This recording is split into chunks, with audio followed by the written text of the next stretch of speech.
Welcome to Birdsong. I'm your host, Kayu Kiora, and in this episode we have Michael Stuart Ani joining us. Now, Michael Ani has been a student of plant wisdom for 50 years, and as a young man, the Lakota sage John Fire Lame Deer guided Michael through his very first peyote ceremony, and then afterwards sent him south to Mexico in search of the steps of the ghost dance. And these steps led Michael to the Sierra Mazateca of Oaxaca, which is famous for its sacred mushrooms. And from the end of the 1960s through to the 1970s, Michael lived in the most remote part of the region and became the only outsider who was ever allowed to collect Desheto, which are the sacred mushrooms of the deep tropical cloud forests of Chicon Nindo. He was an instrumental figure in fighting the epidemics among the Yanomami people in the rainforests of Venezuela. And he also helped to create a school to teach local indigenous people to be healthcare officers. And his work in Venezuela was subsequently featured in the 1994 documentary, which was titled The Yanomami, Keepers of the Flame. And that won the US Environmental Film Festival's Best Documentary of the Year award. In 2002, Michael focused his attention back onto the northern states of the Americas and worked to restore some of the very last genetically pure bison to the areas of the Lakota tribes in the Rosebud Reservation of South Dakota.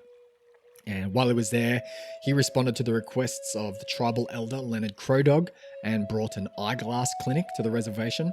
And because of his efforts in South America, in Mexico, and his work to build a ceremony house for the renowned healer, Grandpa Roystone, the Amazonia Foundation, of which he is the president, was honored by being included as an organization under the umbrella of the National Congress of American Indians. So, as you can tell by his bio so far, he has lived quite an amazing life and walked a very inspiring path. And he fulfilled his promise to the sacred mushrooms, to Desheto, by writing his book, which is titled The Ghost Dance, An Untold History of the Americas. And he has a catchphrase, which we mentioned in our conversation, talking plants, which refers to a small group of fungi and plants that he believes have developed the ability to communicate with both humans and animals. And he feels that these plants are key to our survival in what is our uncertain future. So it was a real honor to sit down and have this conversation with Michael, and I certainly received a lot from it. And I feel as though what Michael had to share really has acted like a beacon of remembrance for me on my own path. So this was a really special one for me to engage in. So let's get straight into it. Thank you for being here. Thank you for listening. And I trust that you will find value in our dialogue to carry with you on your own path forward. Just receiving a little bit of technological guidance, Michael. Me, I always need technological guidance. Okay. Not my strong card. Well, I've seen you post so many videos, so I thought you might have been quite fluent when it came to the digital world. Well, actually, no, quite the opposite. Actually, she is quite fluent when it comes Okay. the ghost of the machine. She is quite fluent, and me, I've done it so many times, so I can do by rote that same thing I do over and over. Mm-hmm. Any change up, whoa! Well, look, that's kind of typical, isn't it? We see that. I mean, you were in a generation growing up. Yeah. Kai, let me try to get the light right in this room. Okay, I can see you perfect on my end, Michael. Okay, cool. Yeah, Good. that's fine. Good. Here we go. Yeah, great. Yeah, I was saying that seems to be quite a common thing, as you obviously grew up in a world when you were my age. I'm not even sure what kind of technology would have been around then, but you know, that's funny too. You know, there were no cell phones.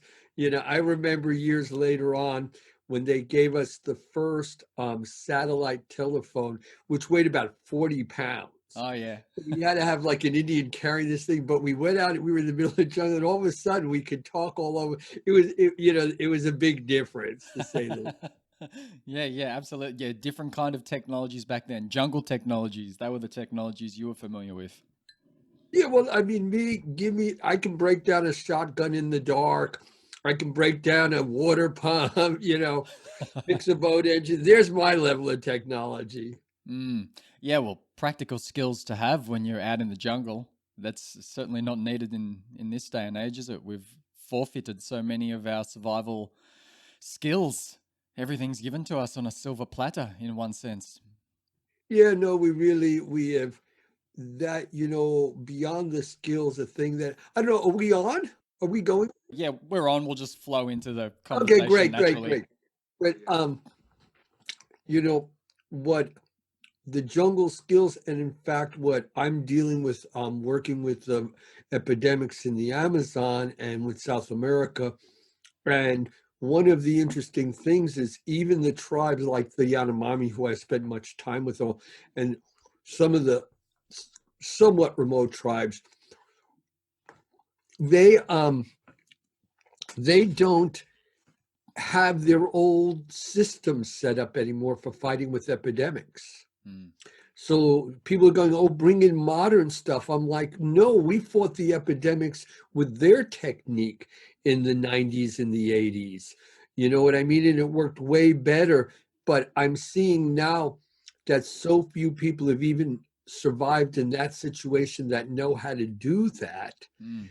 that it's creating a whole other problem because it's being lost. Mm. People say we're making encyclopedias of all the plants, and that's so silly to me because without the old masters to know how to use those plants exactly, it will mean nothing.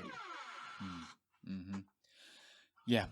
Yep. I resonate with those sentiments based on, my own experience and things. Is that just, it's the whole paradigm of what shamanism is. It's learning through direct experiential knowing. It's not having the intermediary, whether that's someone standing up on stage or a pope pointing to the sacred or reading the text in a book. You need that direct experiential knowing to be able to learn on a very a visceral, like an anchored, to have that anchored understanding.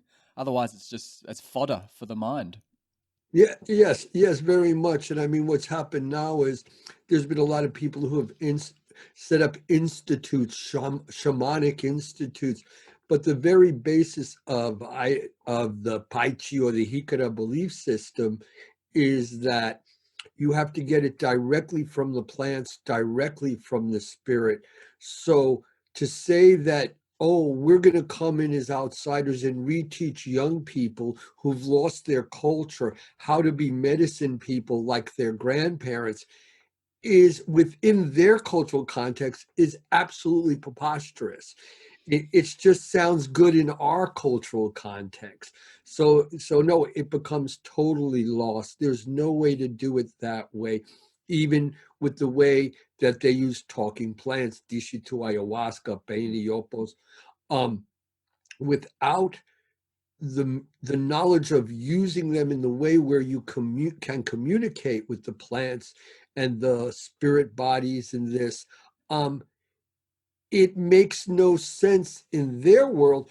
But what's happened is in the modern world, it's turned into a way to almost seek out a new age spin-off of the 60s East Indian mysticism that they've kind of somehow they got Indian and Indian confused somewhere there along the way, I think.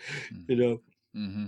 Yeah, yeah, I hear you. Well, look, before we get too much into the heart of our conversation, I just firstly want to say that it feels like such an honor for me to be having this conversation with you, Michael, as your biography, your entire list of accomplishments, and really your overarching life path and the knowledge and the wisdom that you so generously share with all of us is really, really inspiring. So, firstly, thank you for joining me. And and thank you very much. secondly, after tuning in to much of what you have to offer, I've come to actually appreciate one of the phrases that you often speak, which is God gives to those who give to the gods. And I love God's this. gifted, yeah, yeah. Yeah, it's in alignment to, as I mentioned to you, how I usually like to open up these conversations, which is through asking my guests what their relationship is to honoring the sacred. So I would love to invite you to share something to open up our space and time together in light of how you might engage with sacred space or ceremonial or a ritualistic setting. Yeah. Mm. For me, and this is for me in particular, um, I learned about these things in the forest with the tribes. I mean, I took LSD.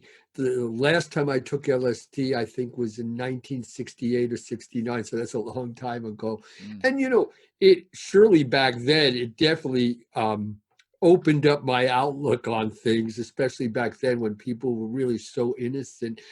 Timothy Leary was telling us it's God in pill form, and we were like so naive. We're like, yeah, sounds good. Hey, God, didn't quite work out that way, but I do love Tim Leary.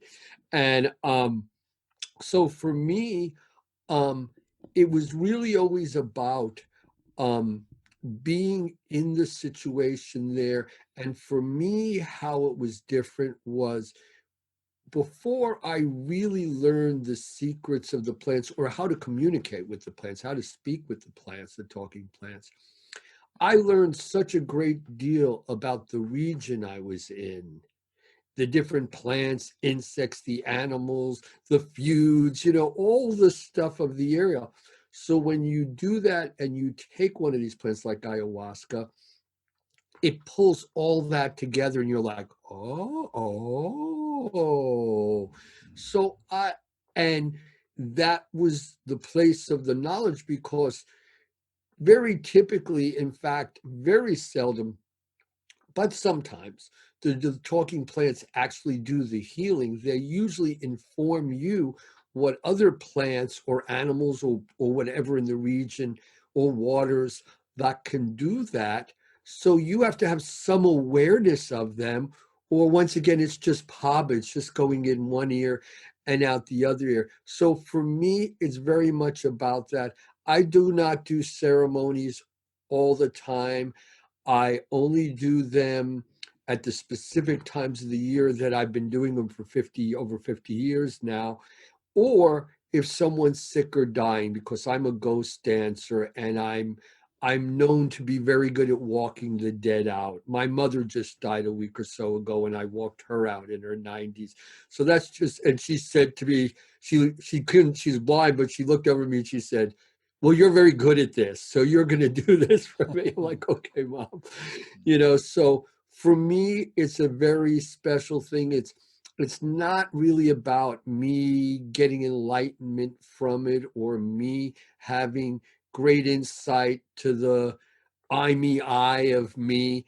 It's much more at this time in my life, especially about the ghost dance, and the greater ghost dance as we're in right now is the act of saving our strand in the weave of nature so the human species can survive.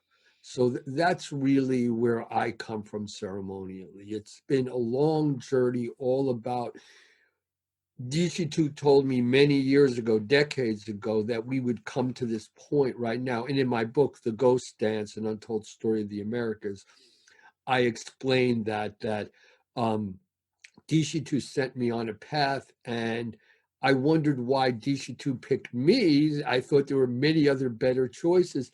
But as I've gotten older, I realized part of the reason was DC could tell I was one of the few people crazy enough to see this thing through. So it was, I'm starting to see it was a better choice on his behalf as I thought when I was younger. Mm.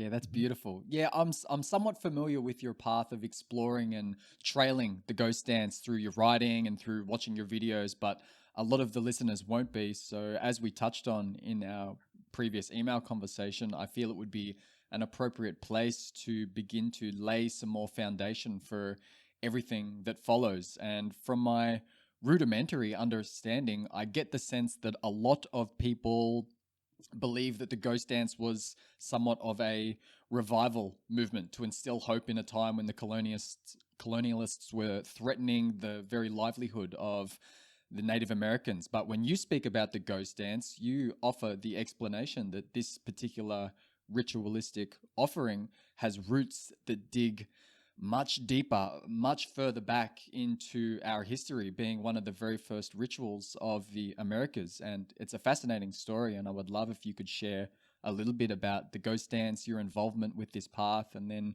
we'll see where we end up. Yeah, it is the first recorded dance of the Americas. And recorded, I mean, there's 17 codices that have survived, pre-Columbian books that have survived the Inquisition and the Conquest. And it's in the book, which is notably the most magical book about the magical practices of the tribe, called the Codex Borgia. And in the Codex Borgia is the actual images of the original ghost dance. I came upon the ghost dance in more the way you were speaking about. When I was very young, I met a Lakota man named John Fire Lame Deer. And John was actually, it's questionable if he was actually alive at Wounded Knee or if he was born there right at the time of the peril of Wounded Knee. But he comes right from that era, and his family was very much, adults there at Wounded Knee.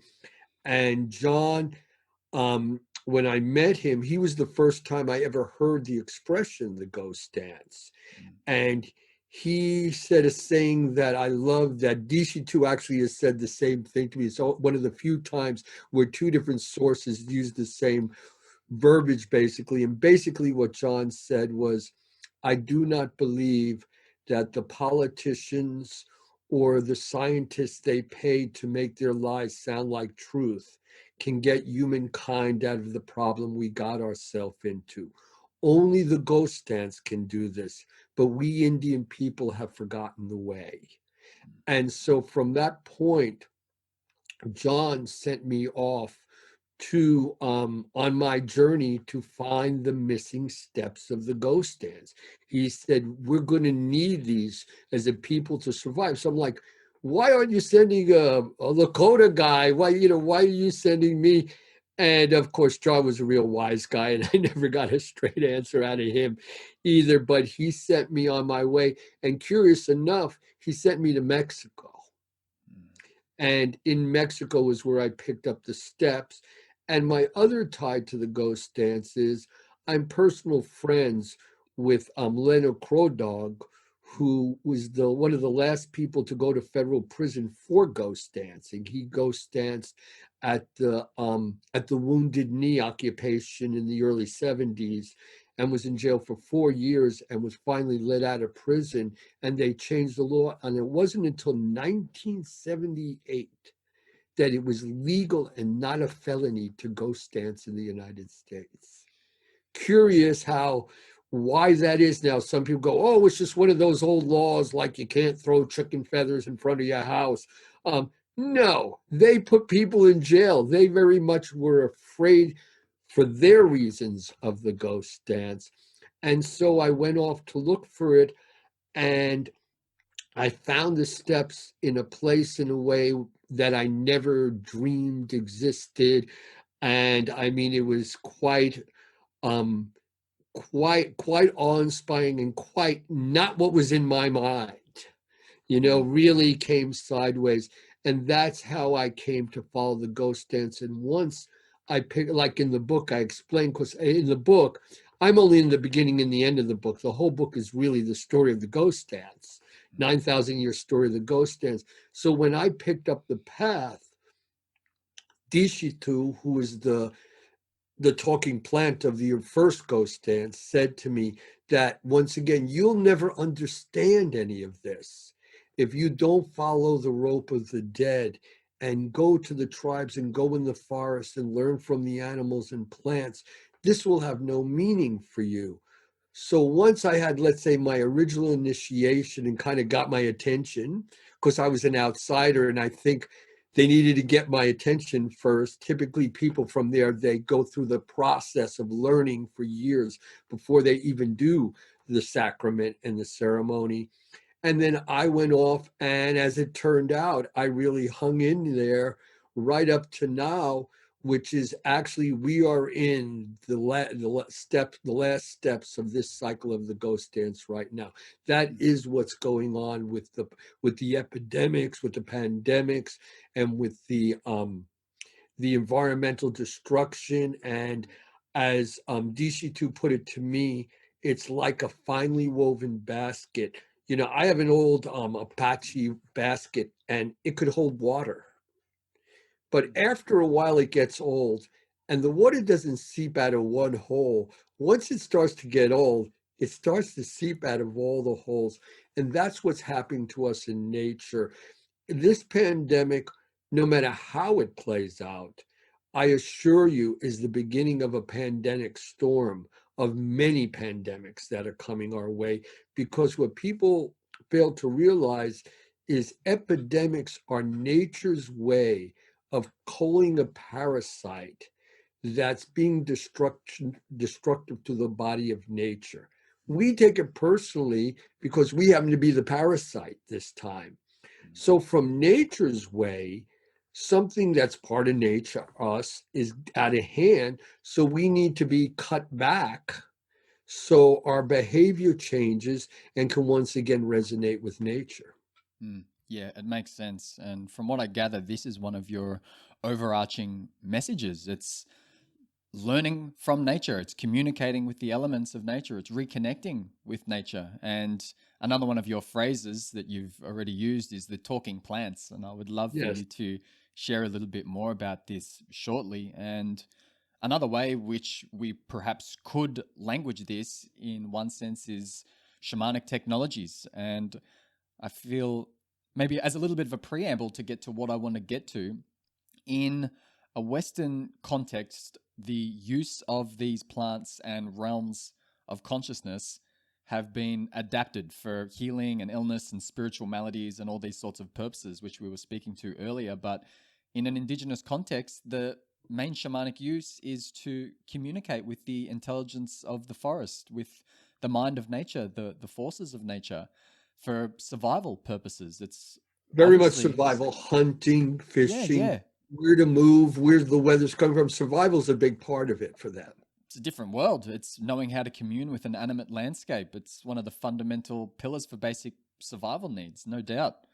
And what I would love to get into is something that actually many of us in this realm are quite familiar with, which is that the talking plants are some of the greatest teachers in the jungle. You know, if we ask the indigenous folk where they get their knowledge from, the same answer time and time again, which you've spoken to, which we hear from many different people who have spent significant time with indigenous folk. It's they get the knowledge directly from the plants themselves.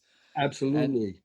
what I'd love to hear you speak about is what are the actual stepping stones along this journey of connecting with the plants in a deeper way so that they can actually reveal their secrets or their knowledge or their wisdom. And I've heard you speak about this, you know, the flashy light show, the cosmic The galactic, carnival.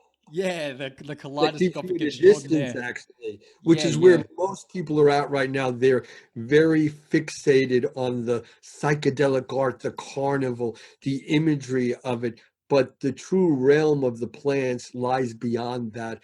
And what I talk about with that is the plants have languages. And you can say, well, that's what you say and all, but I can meet a person in the forest, a medicine person, and there's certain things, words, sounds, things I can make that they will immediately know if they're a medicine person that I walk the same blue path and that I have heard the language of it. And these languages you can't quick learn. You can't go to your shamanic teacher in Albuquerque who enlightens you and you read two books and take ayahuasca for the weekend 5 times and bam, instant shaman. You know, it takes I'm a linguistic guy. I learned a lot of languages. I learned to forget languages very quickly. But the plant languages, Dushitu's language took me over 12 years to learn.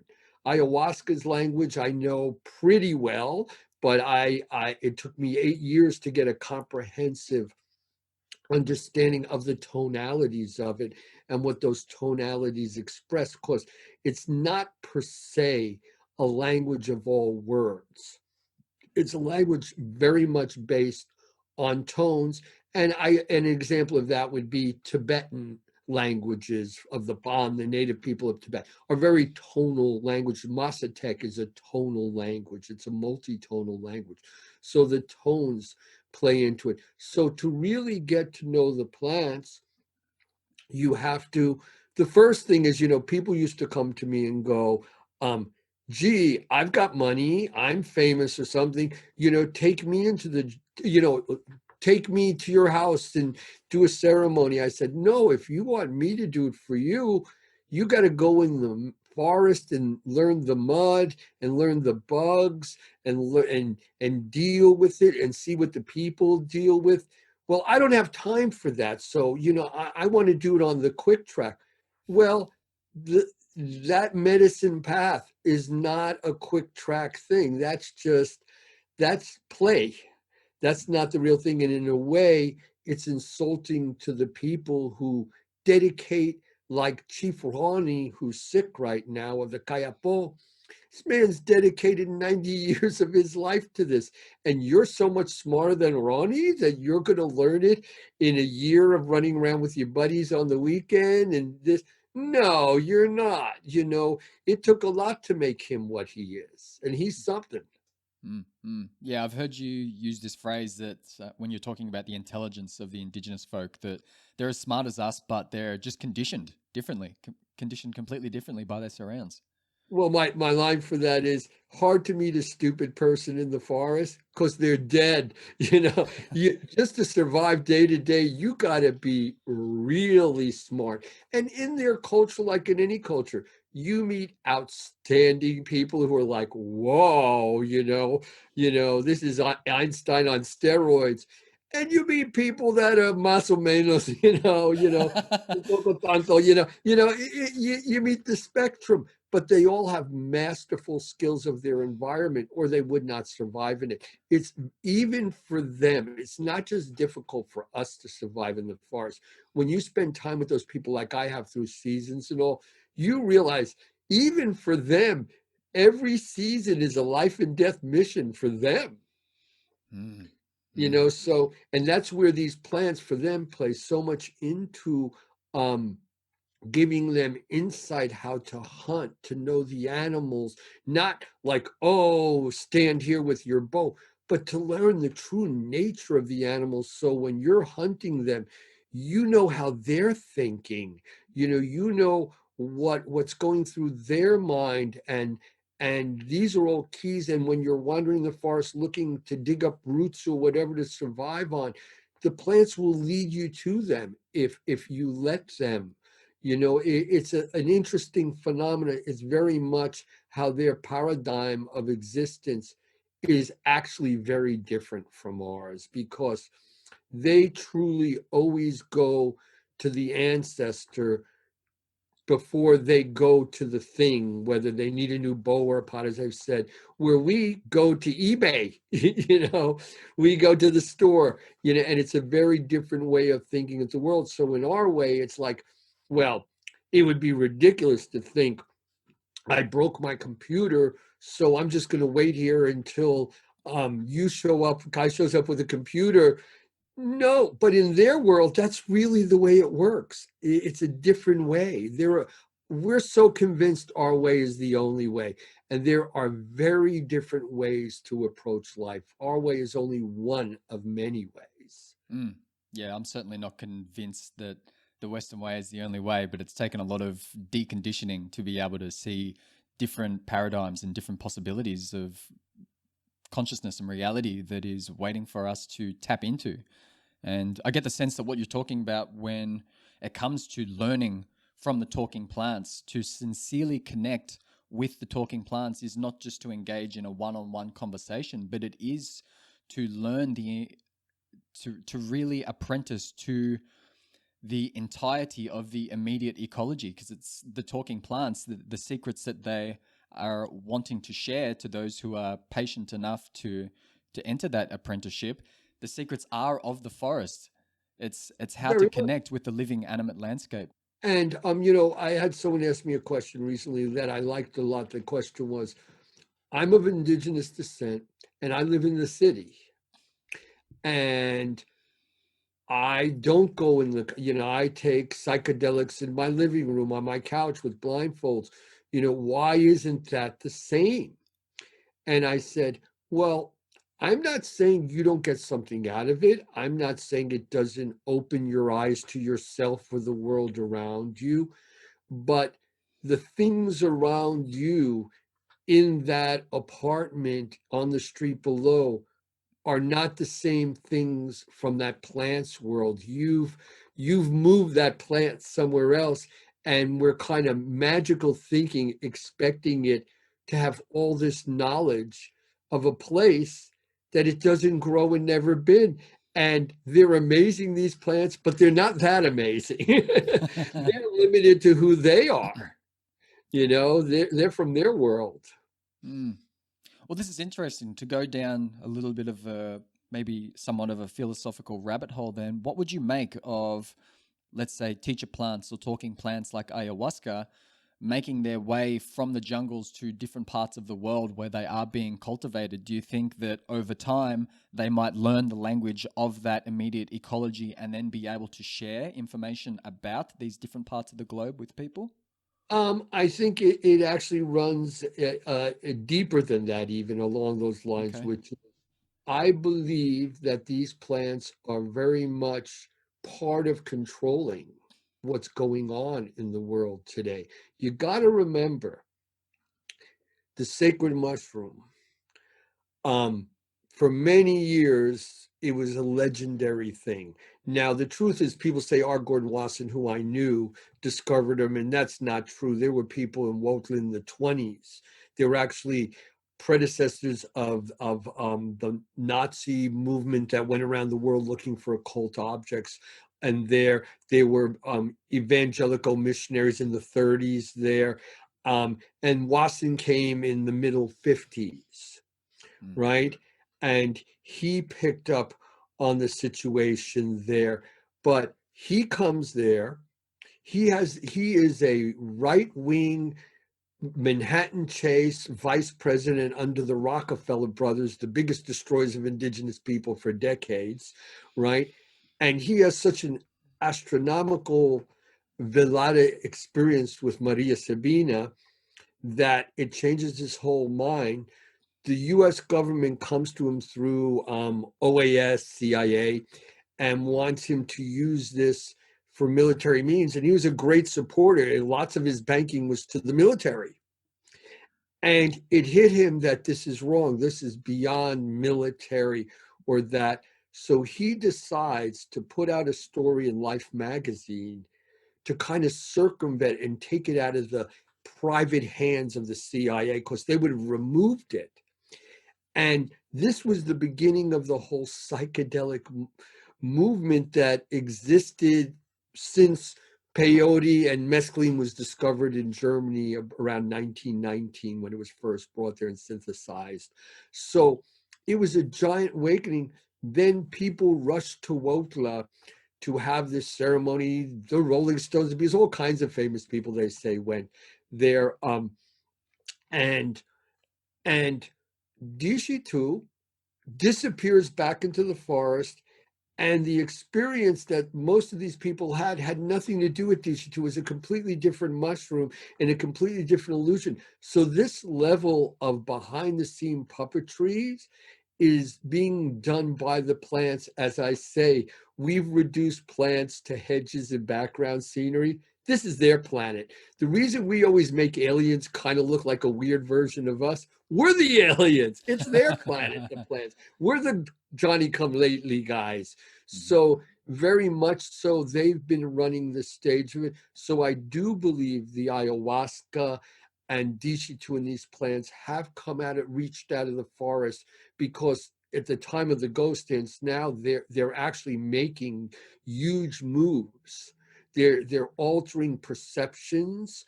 I mean, let's face it, the 60s and psychedelics really did change on some levels the way people relate in the world. In fact, many people say there wouldn't even be computers if those guys weren't tripping their brains out. And the first person I ever heard about computers and how they're going to change the world was from Timothy Leary, before computers could do anything.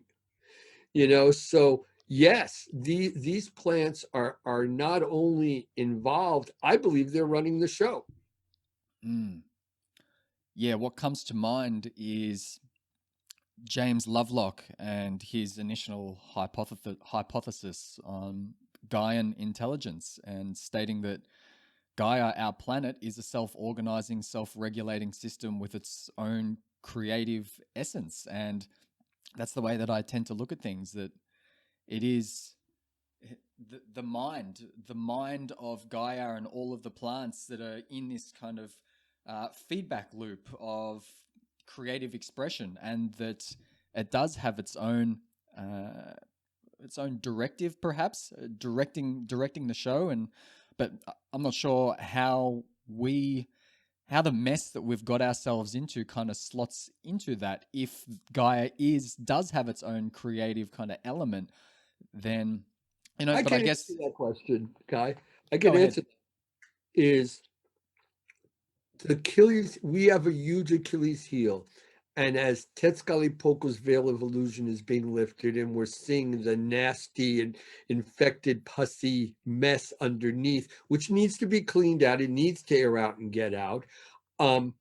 What we see is the incredible Achilles heel of civilization, because what civilization needs to survive, because civilization stays in one place. It's not nomadic. It doesn't move around. It's not like Forrest Gump that can get up like the old people did and run 5,000 miles and go somewhere else to a different climate.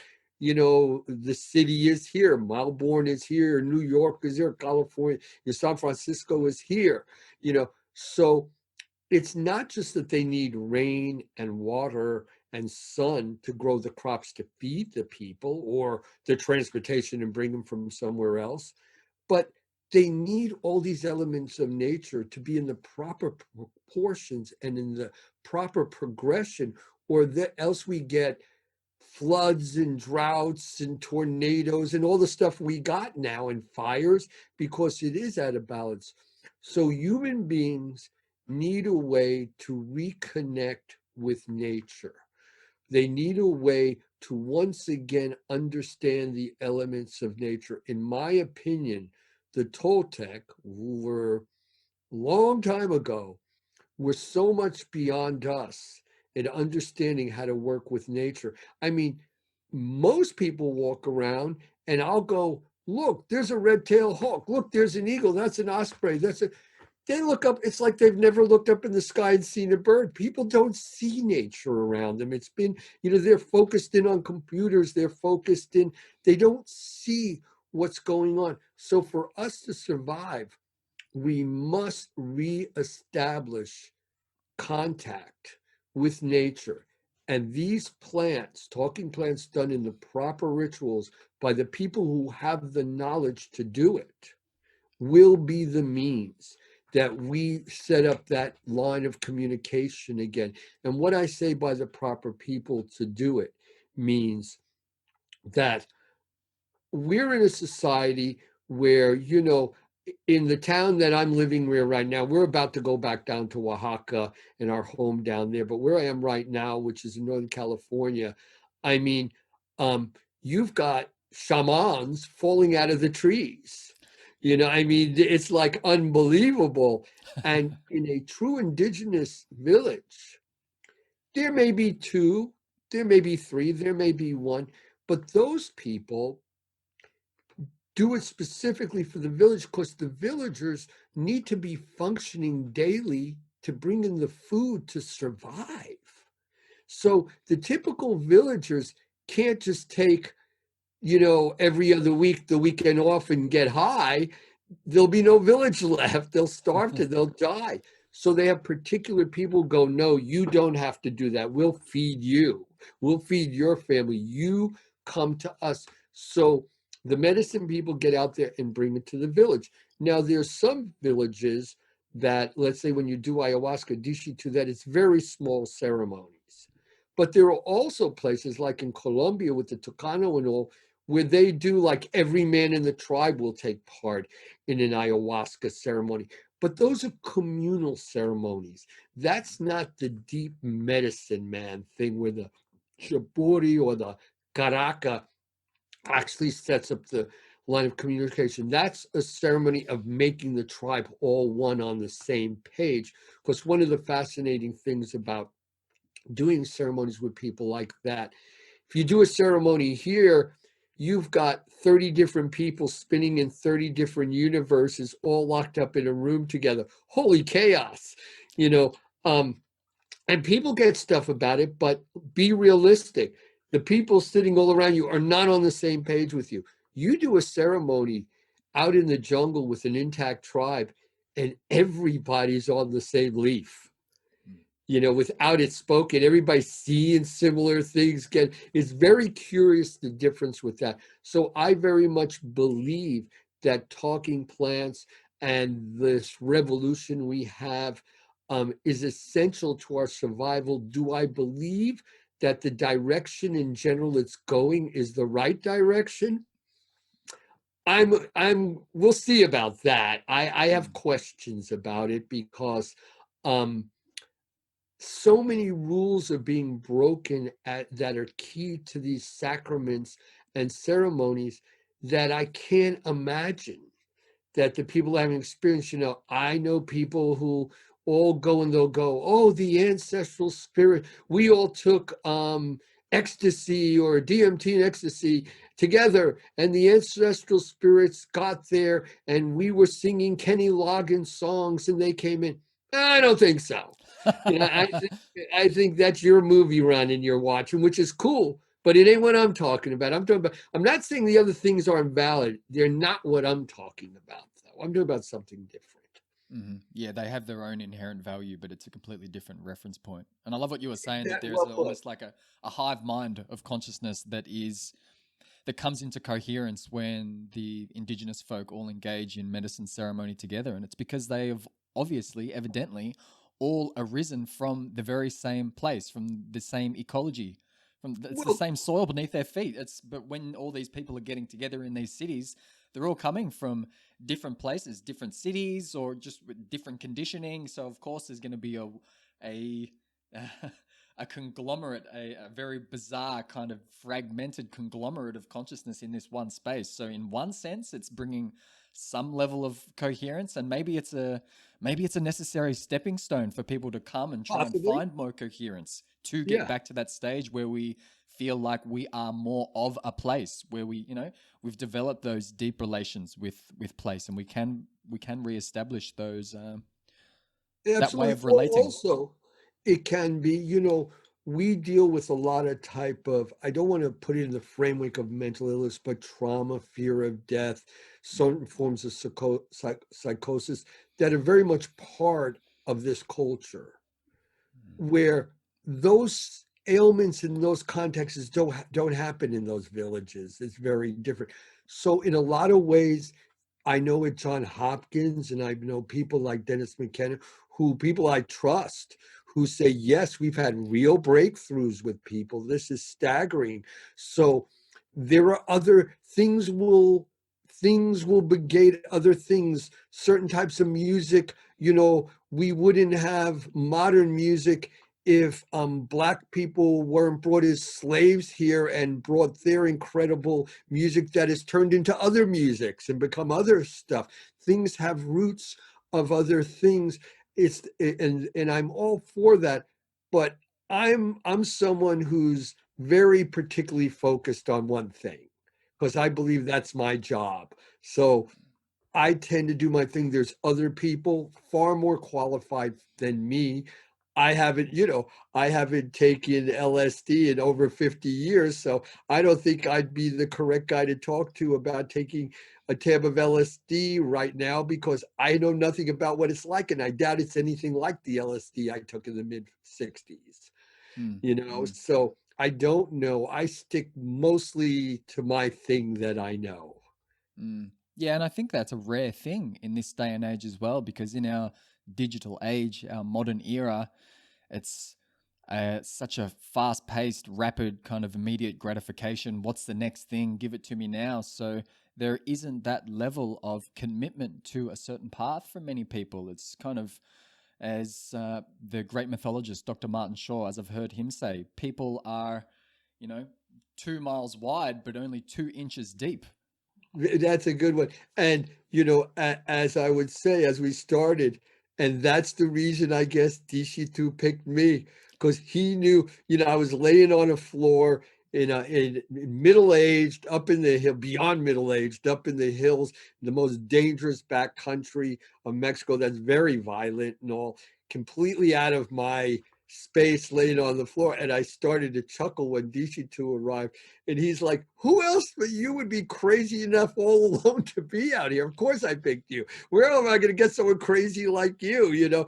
And I laughed. I said, okay, after, 50 years, I'm getting it.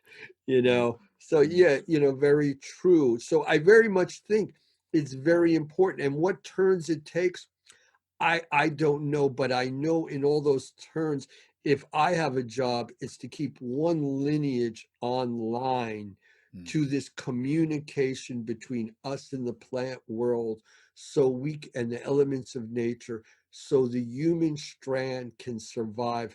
Because there is no doubt in my mind right now that the human strand is in great peril, and we're really not handling it well.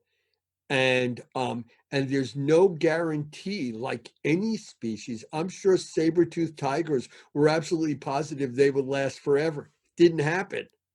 And here's we are. Can we, is our gift the means and ability to change that and to awaken, like a plumed serpent, from the serpent that crawls the closest on the mother's breast to the plume creatures in the heavens, and bring those two together to become what we can become? Not kind of, well, I'm kind of a C student and this is who I am, but to push it and go, because we have that ability. I think maybe that is the magic of human beings. Mm, mm. Yeah, I often say that there's no going back to where we were, but we can certainly look to the past to spiral back around to a place where we can integrate the wisdom from our ancestors and all the ancient wisdom with the modern, with the new, in a holistic way, whatever that looks like. And one of the ways that we can learn from the past is through these talking plants and the impact that they had on society and culture. And I love what you had to say. And I hadn't heard this before until I watched one of your videos, that there was a place in Peru, I can't remember the name, but they were without war for 875 odd years based on the ritual system. El Coral.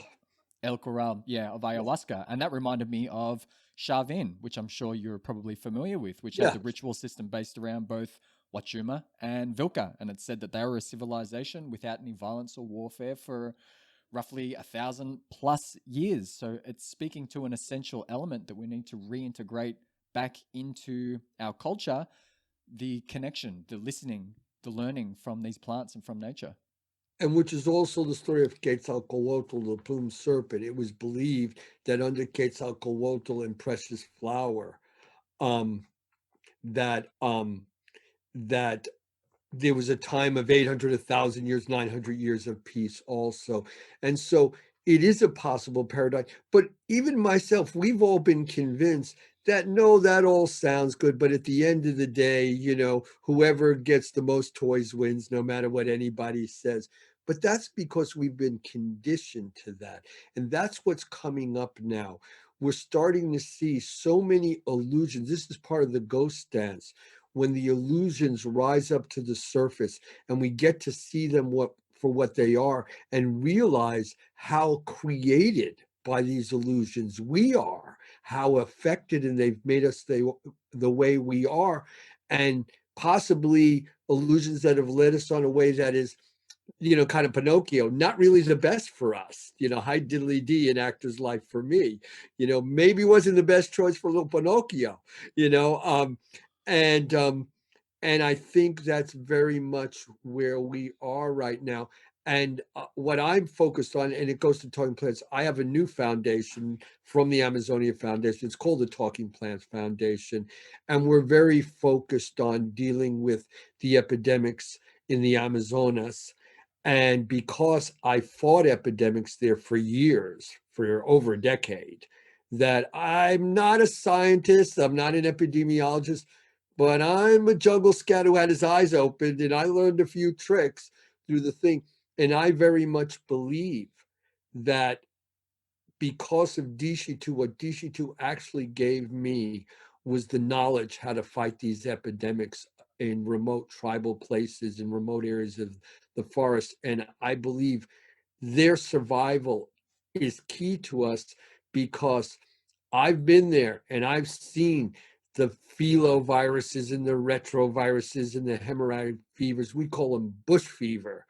And let me tell you, Corona ain't nothing to what's hiding out there in the bush. And why we're all worried about Corona, our government and Canada's government is giving all this money, China to Brazil, to destroy the forest, which is going to release all this stuff. So as we're taking water out of the sinking boat, they're with a fire hose filling the boat back up again. And this is kind of awarenesses that have to change. And what's happening in the jungle, I believe we're in a struggle right now between the industrialization of the world and nature. And everybody's looking for magic bullet vaccines. And this is not a solution. At best, it's a band-aid, because these viruses mutate and change all the time. That's why there's a new flu vaccine that only works 30% of the time anyway, every year, because it mutates and becomes resistant to it.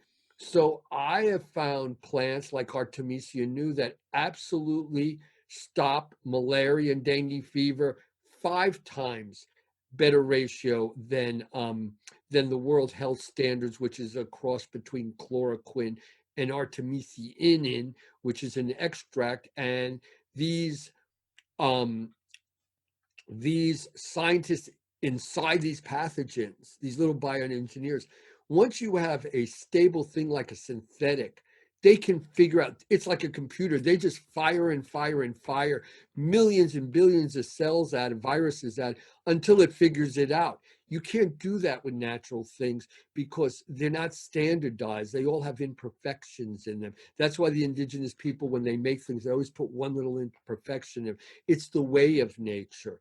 And I believe what we're going to find is the way out of this epidemic is nature, not counting. Not to say in the clutch, hey, when I was dying of malaria, and I mean dying of malaria, I didn't know about Artemisia then. And and I took it and it saved my life. I heard the doctors in the other room said his immune system went a few minutes ago. He's gone.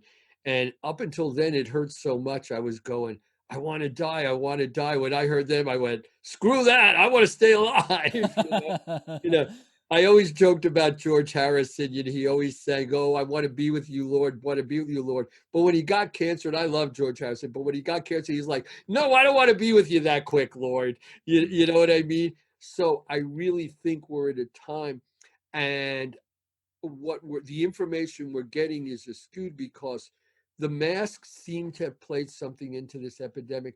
But one of the biggest, if not the biggest hidden piece of this epidemic is these plants were used in China and Asia to fight SARS. They were one of the top things used. The provinces in Asia where they use natural medicine and use Artemisia in these plants um, are doing way better than the Western countries. But for financial reasons, they're being blocked or kind of poked at, or ha ha ha, can't really cure an epidemic. Nonsense. They're the keys to all of this. Mm. And I know for a fact, even Gates knew back then we were fighting epidemics and winning with it. So um, it's just silly for me that people are following a guy, no matter, I don't see a wrong or right guy, but don't hit me like a guy who spent much time in nature, So he's going to teach us about medical and lives on the planet. Oh, I think needs to go live in the Amazon for about 10 years. Then I'll speak to him. Yeah, Now he's very rich and a little silly.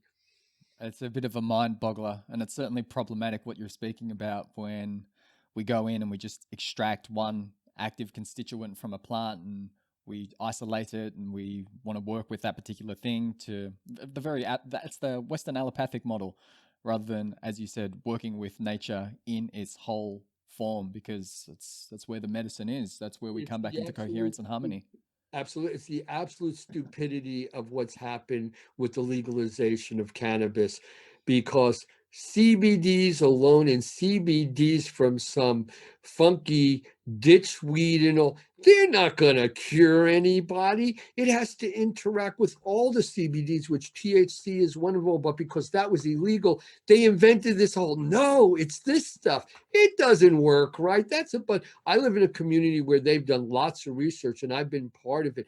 We have had outstanding uh, miracle stuff happen with kids with grand mal seizures that would just paralyze their life. They had no life. They had 13, 15 grand mal seizures a day. And we worked out specific blends for them where they went down to two a month, one a month. Can you imagine that, from 15 a day? They blossomed into beautiful human beings. They were lost. So now they've turned it all into this synthetic ridiculousness, and none of it works anymore. And that's what I fear, what they're going to do with psychedelics. Everybody's rushing for legalization. What's more important is awareness. Of course, I don't want people in jail for these things. I think that's just a vicious crime, but it's awareness that we need, not hand it over to companies to make billions of dollars and turn it into one more carcinogenic death thing. Even tobacco, the Yanomami use tobacco from the time they're little kids, and they've been studied. There's no cancer from tobacco with the Yanomami. It's the type of tobacco, it's the chemicals they put in it, it's all this stuff, it's all a big game. They take some very powerful medicine and they turn it into garbage and for financial success. And that ain't going to work for us now. Mother Nature has looked at us and said, I'm going to slap you in the face and get your attention, and I'm going to keep slapping you in the face until I got your attention. And we go, well, it's very difficult. The people in power and the people who run things, they're not going to change. Well, game on. They're going to have to change. She's going to keep on slapping us until we go down or we change, because the way we exist, nature cannot suffice and be healthy with the way we're acting anymore. We have hit that wall and we need to seriously deal with it. And I don't mean some silly little make-believe New Deal nature healing thing, which is just a bunch of more silly politician talks. We've got to change our course of how we live with nature. And a simple example of that is this whole bit. I've been a farmer for a great deal of my life. This whole business of there's not enough food without GMOs and corporate farming, that's all hogwash. Home farming, mom and pop farming could feed all the world if we did it right. We don't need those chemicals. It has been proven that the correct type of organic farming, you get equal or better yields. You don't have to constantly be putting more chemicals in. It's healthier. It gives people more nourishment. The things we grow with all these things, they don't nourish us. We got to take a million vitamins that don't work to kind of make believe we're keeping up with it. So we're going to change our path one way or another. How much brutality we're going to bring down on ourselves before we do that, that we're going to have to see. Mm.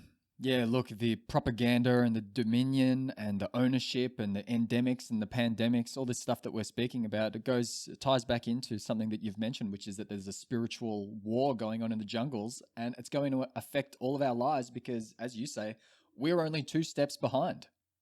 We're only two. Roni said a great thing of that just months ago. He says, I'm an old warrior from the forest. He goes, you people are dreaming. We die, you're right behind us. And what I take it even to another level, the last true remote uncontact people, they're like our root. They still understand these secrets. They still got a couple old people that really know.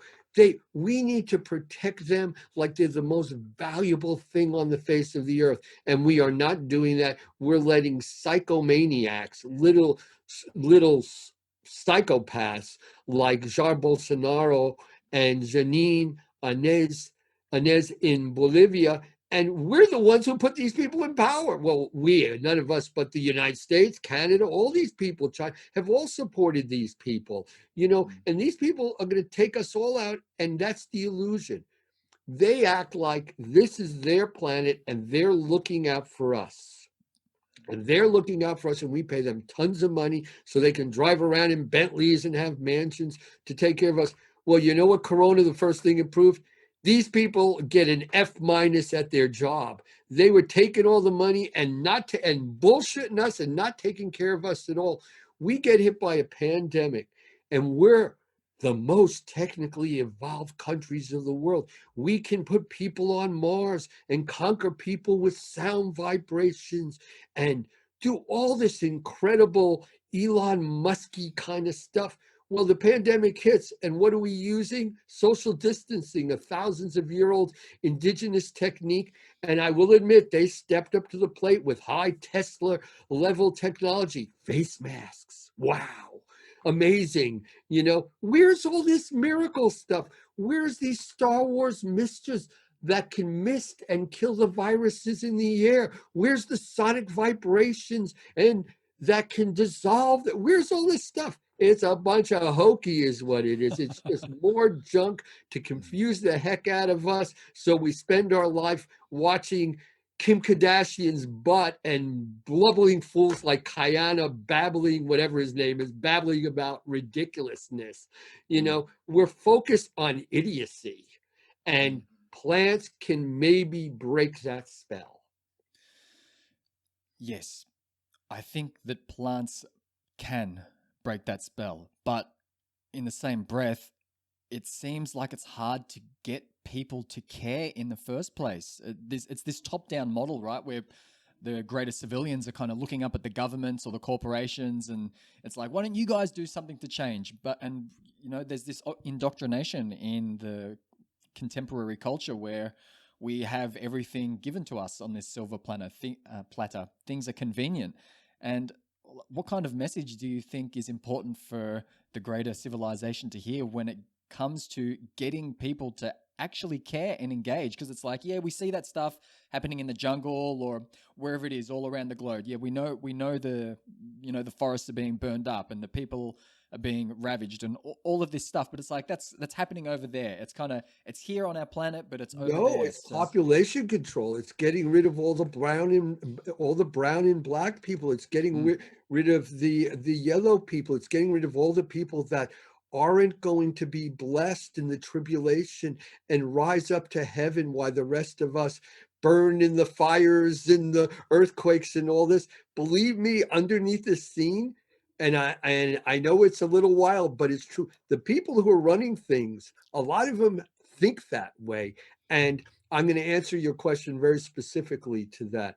When I came back from the jungle the first time in the late 70s, they took me around. I went to the Inter-American Bank, the World Bank, World Health. I spoke at a lot of places, a lot of people. And my mother said it the best. She says, you're like a monkey in Queen Isabella's court. You're very entertaining to them. You're a curious person. Do they believe a word you say or care? Absolutely, they did not. Me and hundreds, thousands of people and Al Gore's and all kinds of people have spoken out and they never listen to anything. Well, Mother Nature scratched herself slightly like this. Everyone's listening.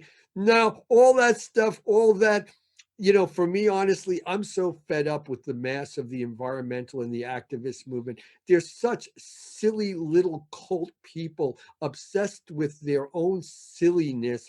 Like I say, if you want to find conservancy and environmental people, go to the buffet in big hotels. That's their natural environment. You go to them. We can save the people of the Amazon. How are you going to save those people? With medicine. Well, I live there. What medicine? Medicine. Give us money. We're going to buy medicine. Well, there's no medicine for dengue fever. What medicine are you buying here? Medicine. You know, we're just, and people and celebrities give these people money. I wrote a thing just recently called Epidemic Protocol, and it's been picked up by a lot of very big people. In August, it's going to come out all over the media.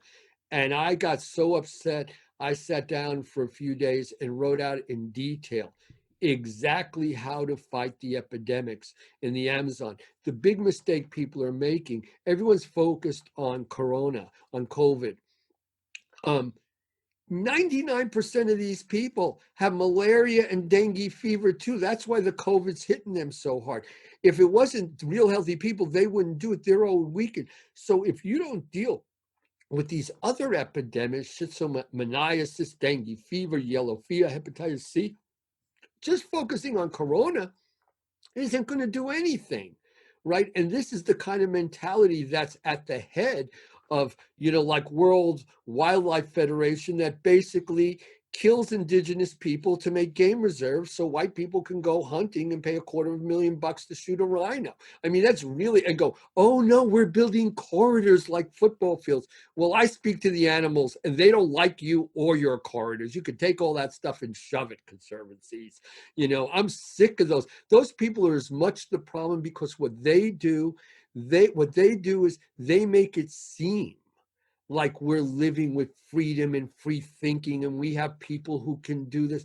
It's all an illusion. And the simple answer to that, how's that been working out for us? We're practically at the edge of heading for extinction. So far, it has not worked out so good. So I say throw that in the garbage can. It doesn't work. We need a whole other way to approach this stuff. And that's why I wrote my protocol, because it's I can have a metaphysical, spiritual side from Western words for it. I'm a ghost dancer.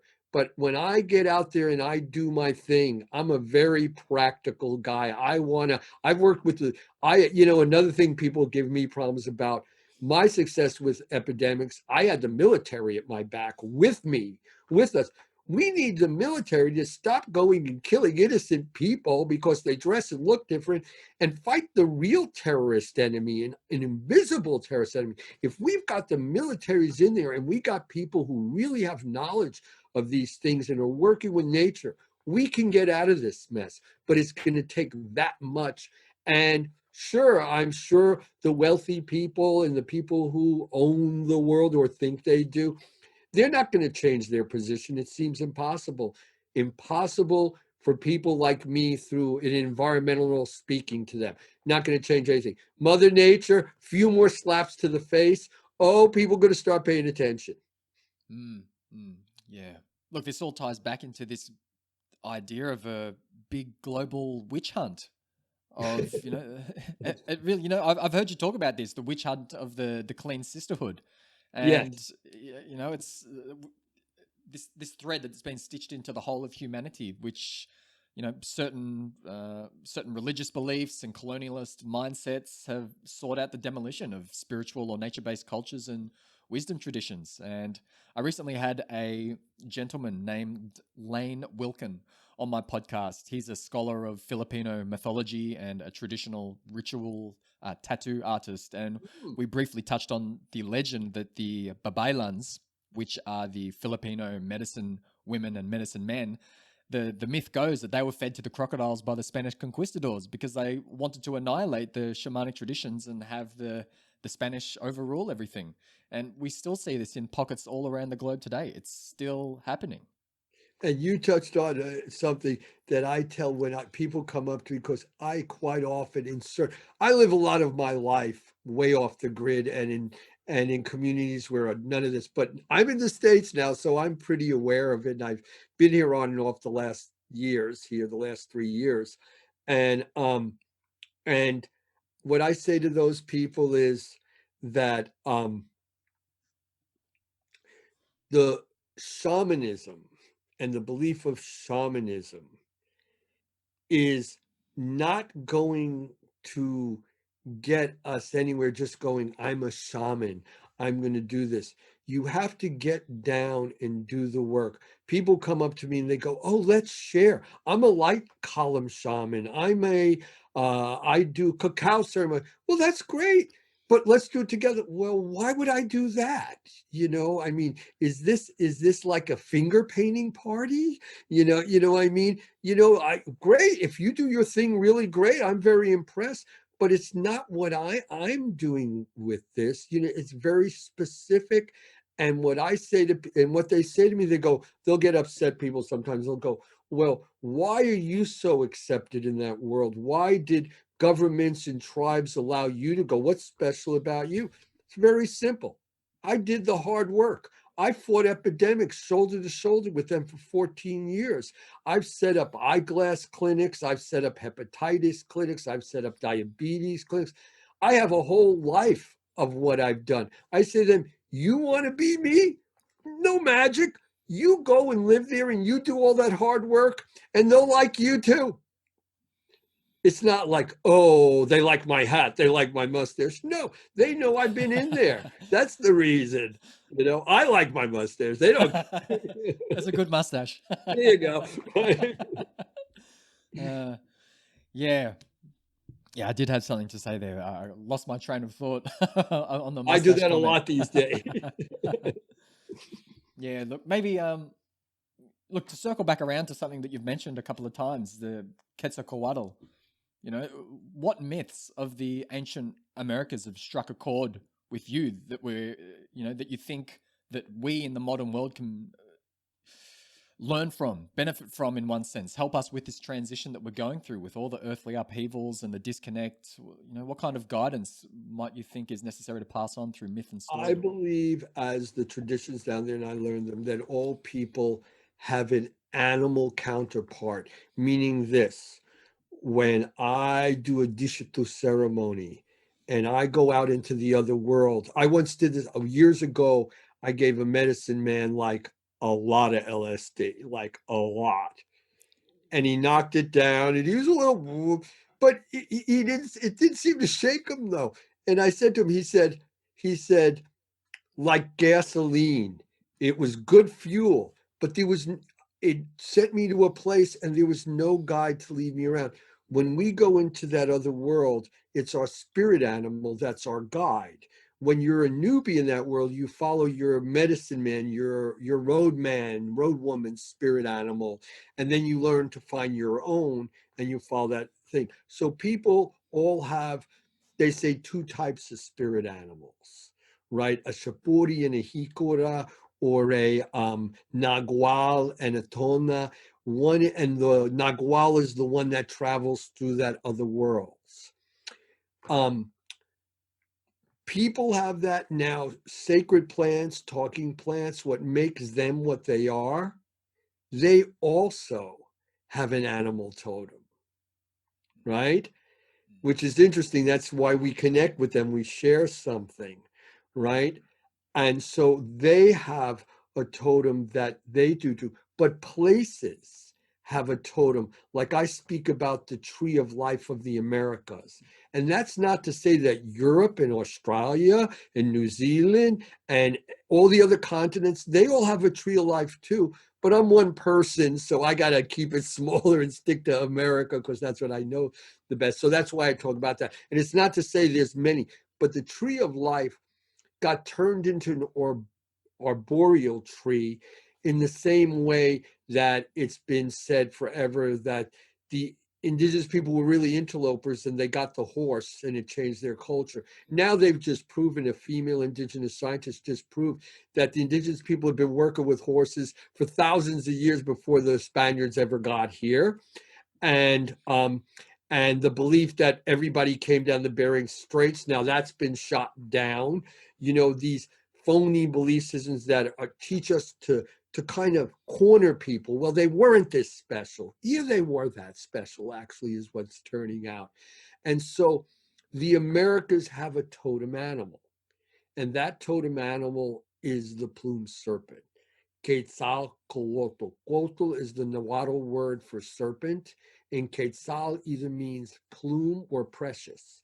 Actually, the name, he's famous as the plumed serpent, but actually his true name is precious serpent, as Xochitl Quetzal is precious flower. She's the female counterpart, which people have forgotten from the story too. Of course, men wrote the story, so they just left out the most important woman there is. The Huicholi call her Wicura.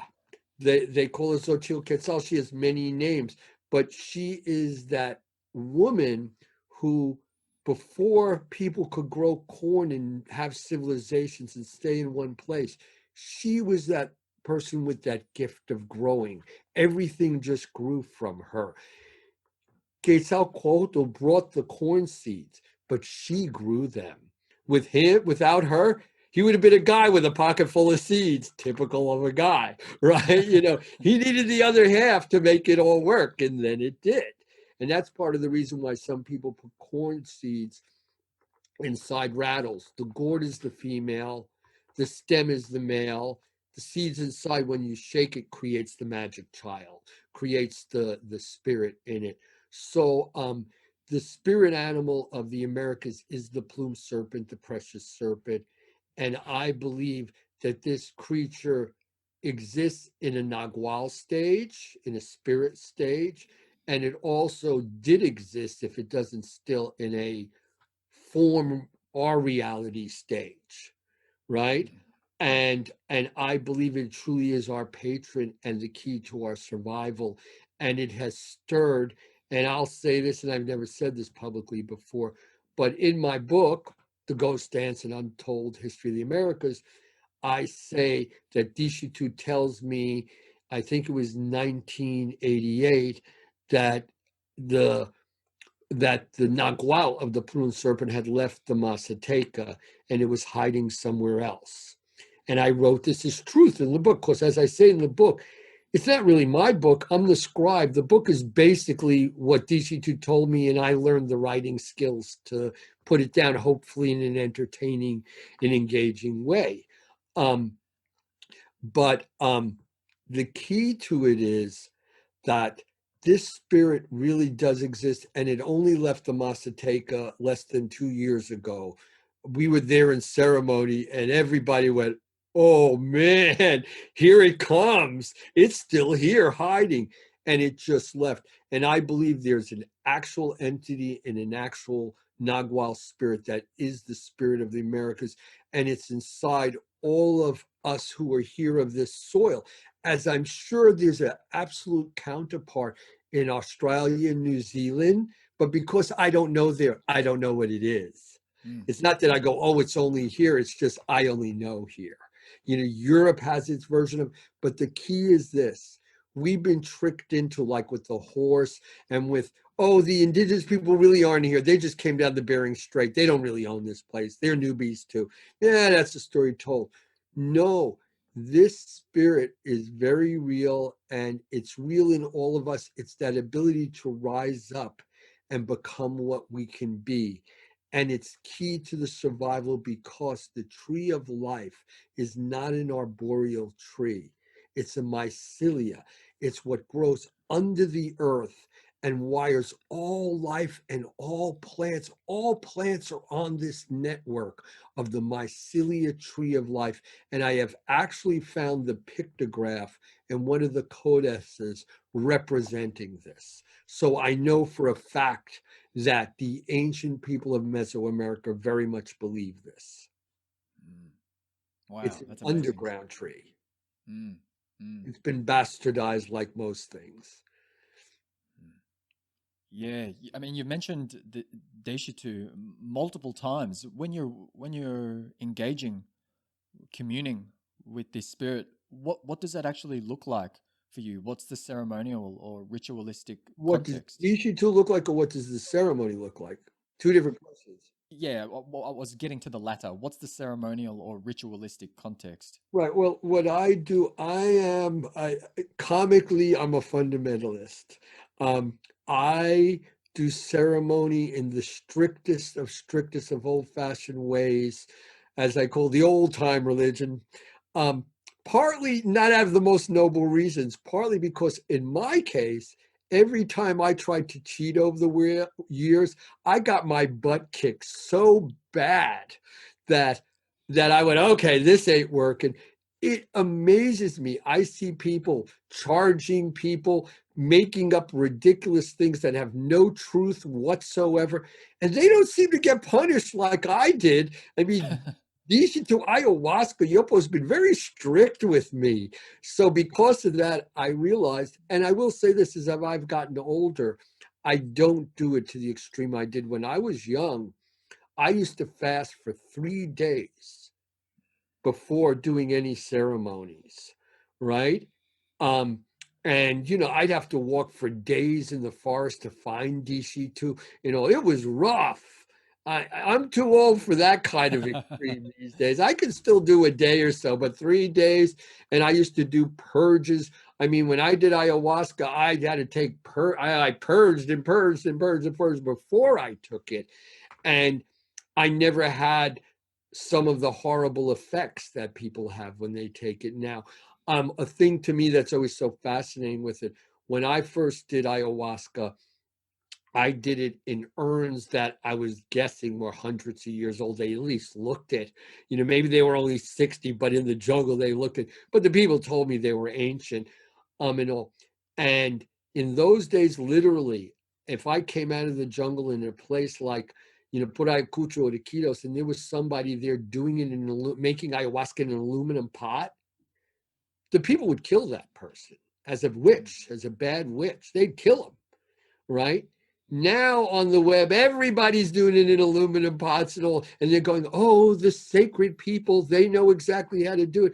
Well, I've been with uncontacted tribes. I've been with tribes both that knew they were outsiders and didn't want to be with them, and I've been with tribes that thought the people that landed in the helicopter were larvae coming out of the side of a giant dragonfly.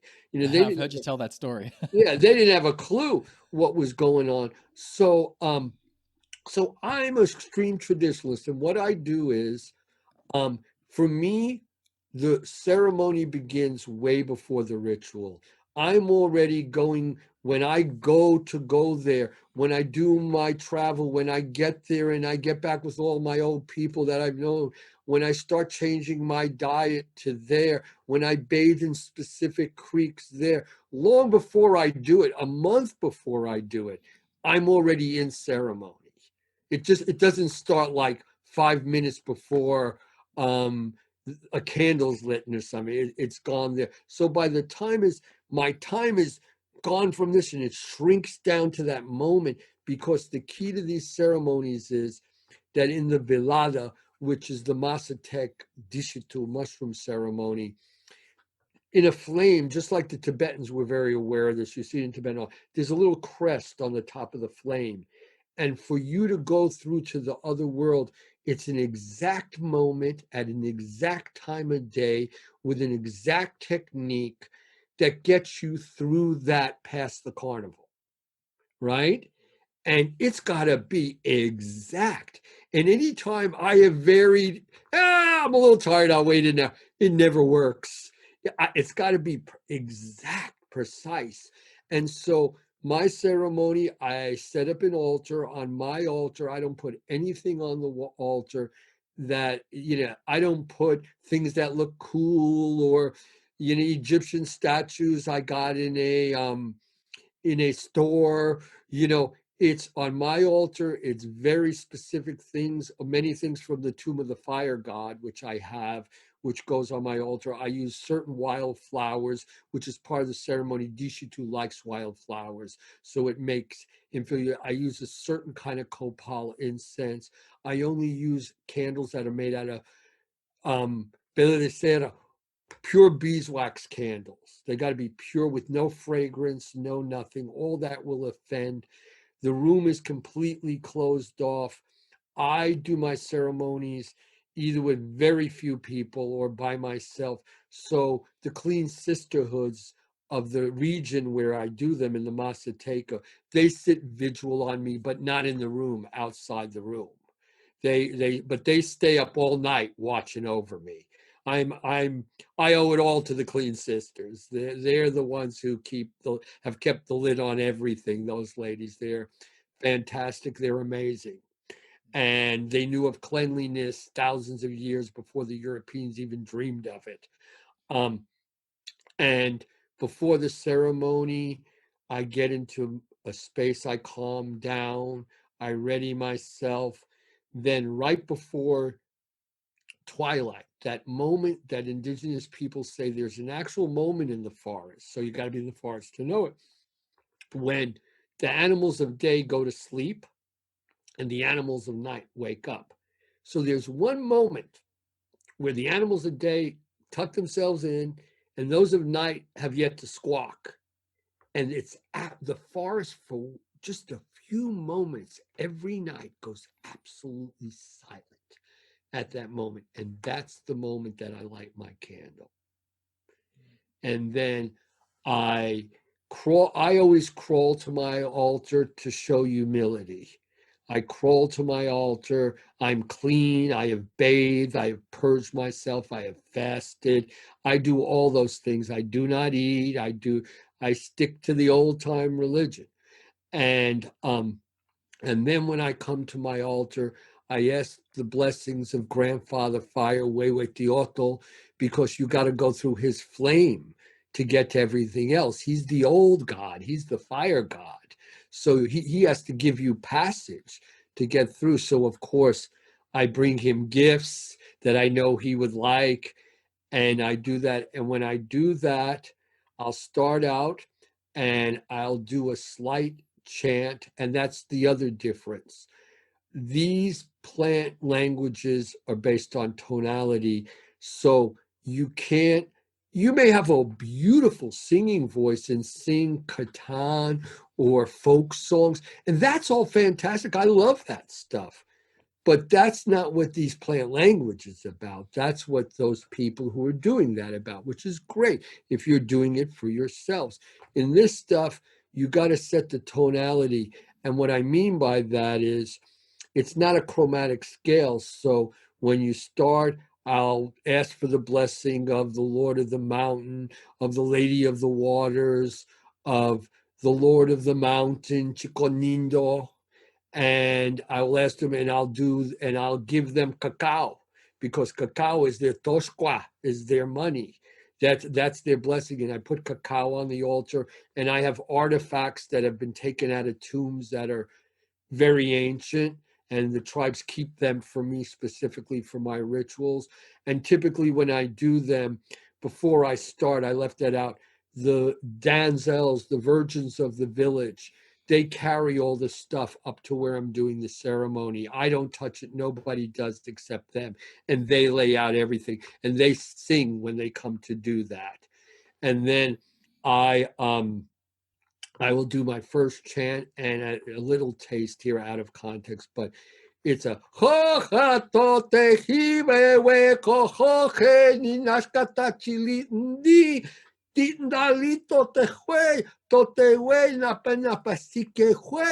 I explain who I am. I talk to them, hey, Nahue, Chicon Nindo,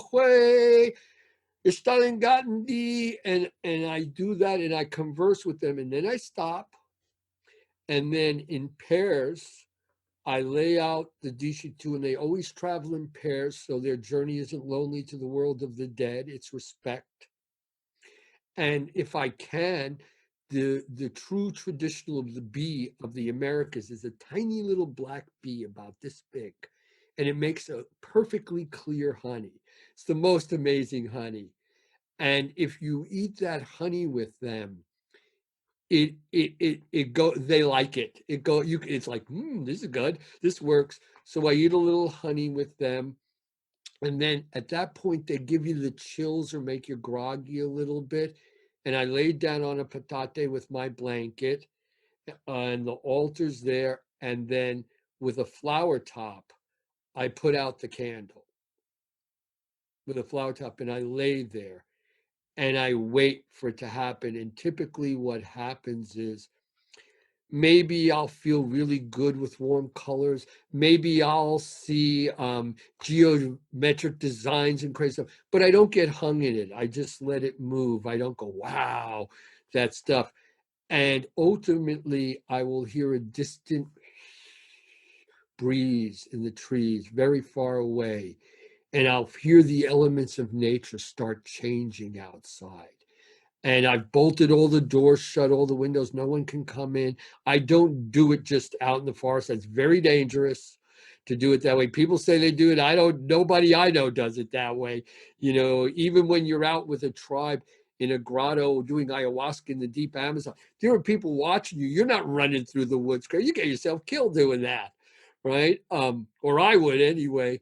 And I wait to hear the spirit that rides the wind, the Chicon Nindo, which is the Mazatec name for Quetzalcoatl. I listen for its approach. And as it approaches, that wind fills me up and lifts me. And I become like a puppet.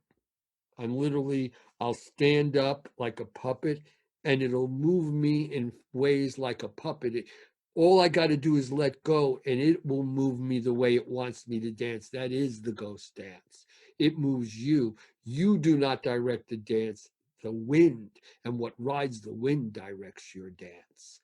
And with that wind, it'll come, it'll circle the hut. Sometimes wind serpents will come through holes in the thing and all. You'll hear it whistling around outside, and then you will sense a presence. And that presence is the being of Desheto. Now, I call that being Desheto, but Desheto is not that being's name. I cannot say that being's name. So I use the name of the plant that can bring you to that being because I'm not allowed to say the name of that being. So that being comes and it hides in the shadows. And when it comes and it hides in the shadows, when I was young, it would first talk in its archaic dialect, which is not Mazatec. That's a misnomer when people come to the States and do ceremonies for the New Age and all, and they typically sing actually Catholic folk songs in Mazatec because they do not know the ancient songs. But Desheto does not that. So Desheto in the old days would first speak in the archaic language, then it would speak in Mazatec, then it would speak in Spanish, and sometimes, 50 years ago, it would speak to me in English somewhat, but it's been a long time since it's spoken to me in English or Spanish for that matter at this point. And sometimes people tell me, the Mazatec people tell me it will speak to them in Mazatec, but it usually speaks to me in its language. And in its language, words that are prevalent in standard Mazatec, it uses because it probably came from a time that didn't have those things. So it borrows the language. Like in Mazatec, a burro is a burro and a pencil is a lapi, which is close to lapis, because Mazatecans didn't have pencils, so they just took the Spanish word for pencil. You know what I mean? And that's pretty much, and then I will get up and dance, and at a certain point, the spirit will say, light the candle. And when the candle's lit, if I have someone there that I'm part of a healing with or other medicine people, that's the point where we go at it as a group.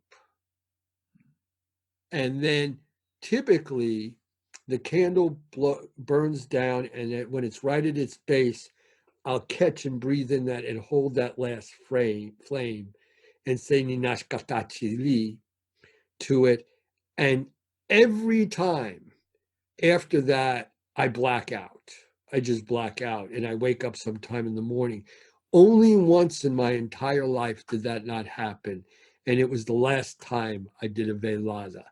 And I never fell asleep at all. And on a certain level, I believe Desheto did that on purpose because I'm in ghost dance ceremony 24/7 at this point with the epidemics and everything going on. It did not bring me out of ceremony. It purposely left me in ceremony. Wow, thank you for being so generous with your sharing, Michael. Yeah, well, it's time, I'm a real hidden guy. I've lived my life hidden. Like people say, well, you're pretty good at talking. I'm a guy who spends weeks at a time only talking to trees and talking to myself is mostly the way. My wife always says, you just carry on conversations with yourself. Um, but it's time for it to come out now. And that's the other reason why Desheto picked me, because I have the skills to put it out. And probably someone from the Mazateca would not have those skills at the level I do, because I've been through entertainment in that, and I know how to do it. I know how to bring the things together. I know the industry of that. And it's time, as I say, sacred things must be kept hidden. But if they're not brought out of the dark into the light at the exact moment they are needed, they lose all their sacred value. And this is the moment to bring it. I'm not bringing all my secrets into the light, but it's my time. For many years, I wouldn't talk to anybody. There are people who've known me 15 years and have no idea I ever lived in the jungle. It's not something up until the last year or so that I ever really talked about. Years ago when I first came out of the jungle in the heyday, when the epidemics were with the Yanomami, I did a lot of that with the Amazonia Foundation because I needed to raise money to fight the battle, right? So I believe now's the time. So I'm gracious and thankful that you're respectful and do it, but I also don't take credit for it. It's just the job, and I got to do it on a certain. I'm a Sardinista. I'm a jungle guy. That's what I do. Hmm. I hear. Yeah, it's a calling beyond your immediate sense of self that you're like a silver thread just Yeah, pulling I'm you a along. puppet. I'm a titare. Mm, I know how to let go and let them make me dance. mm, Ain't me mm, calling the steps. I'm mm. just a puppet boy. Well, look, I could probably go on and on with many questions, many themes of exploration, but we're at an hour and a half already. So, with that, it's probably a Went good fast. place to, yeah, it did went fast. Yeah. Probably a good place to wrap things up. So, in closing, what I might like to ask is what, I mean, we've kind of already encapsulated this throughout the entirety of the dialogue, but maybe if we can try and get something more concise, what kind of message might you pass on, not maybe not pass on to the general population, but the people who are listening to this dialogue or this podcast, the people that are engaged in this path, they have a sincere willingness to apprentice to the call of the wild, and they're already walking the shamanic path in one way or another.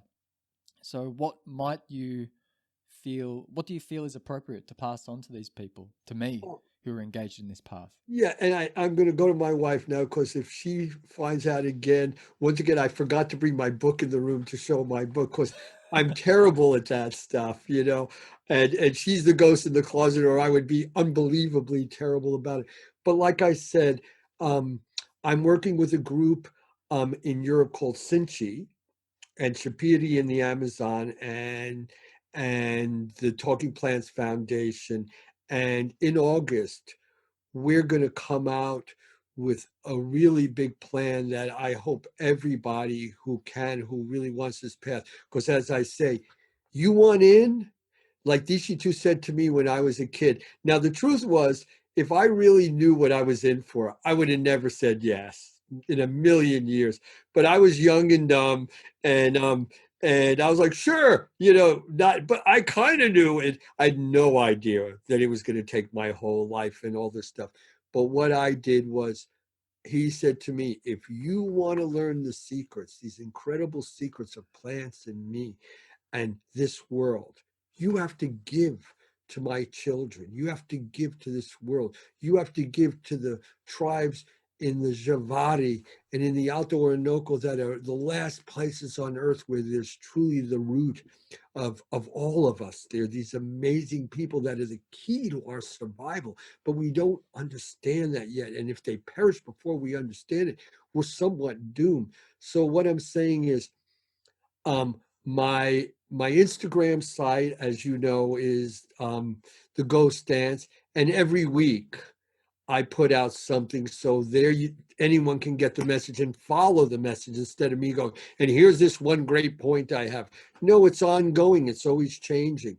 You can go there, Michael Stuart Ani, my site, and when it comes out in August, I hopefully will be in touch with you again, and I'll get you all the information, and you can be part of the chain. and give it to all these people. And we build a chain of how things can grow more. So I'm saying that, yes, that is what I'm saying here to give. Something really real, tangible is coming in weeks. And I truly believe it's going to have a tremendous impact on humanity itself. And I think we all should be part of this. And I would love everybody to get that understanding. And I would love to keep giving more. So that's kind of how I would end it. Now I won't be in trouble for not plugging.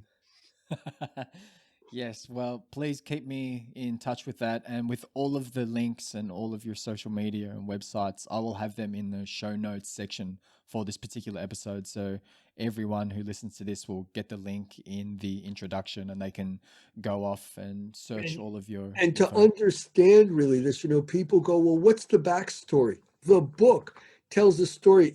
I got interviewed for a magazine in mainland China, and Timur, who wrote the article, did an unbelievable how he understood the book. I mean, just incredible. And the guy who wrote it, and he's actually a very well known artist in New York, and but he's a writer also, and a brilliant writer. And what he picked up in it was, he said, now I get it. He said, there's a point in the book where you absolutely say, here it comes. The pandemics are coming, and you explain just how they come. And he says, it's exactly what happened. So if you're going, well, to understand where we're going, look at the back, read the book. The back tells exactly the story of the ghost dance over 9,000 years. Not only was the ghost dance created to create civilization when Quetzalcoatl, in the form of Ixochtl, the young lord of the wind, he became the plumed serpent, danced in with the Lord of the Dead. But what the magic of the ceremony was two things. He bled and fell semen, and from that semen, Desheto grew. And from that experience, a ritual was performed to save the human beings from ourselves at the end of the fifth cycle of the Eagle Bowl. And that's exactly where we are now. So the book will take you right to what's going to happen in a couple of weeks. Mm, perfect. Yes, the book is well on the way to my hands as well, and I'm looking forward to beholding it and getting stuck into it. So, It's on Amazon. And of course, everyone's telling me to do an audio book, which I should do, but I've been busy. I'm tired. yeah, all in due time if it's meant to be. Yeah, exactly. There you go. I'm trying to dance the steps. And that's Yeah. what I think for people. I think when you really do tap in, because it's what happened to me. You don't learn the steps. We come from a culture where it's like, teach me, I'll read the article, explain it to me. In the indigenous world, that's not how you learn. You hang out and you watch the people who know how to do it, and you learn by osmosis. It comes into you, right? And so that's what I'm saying with this. Follow the path.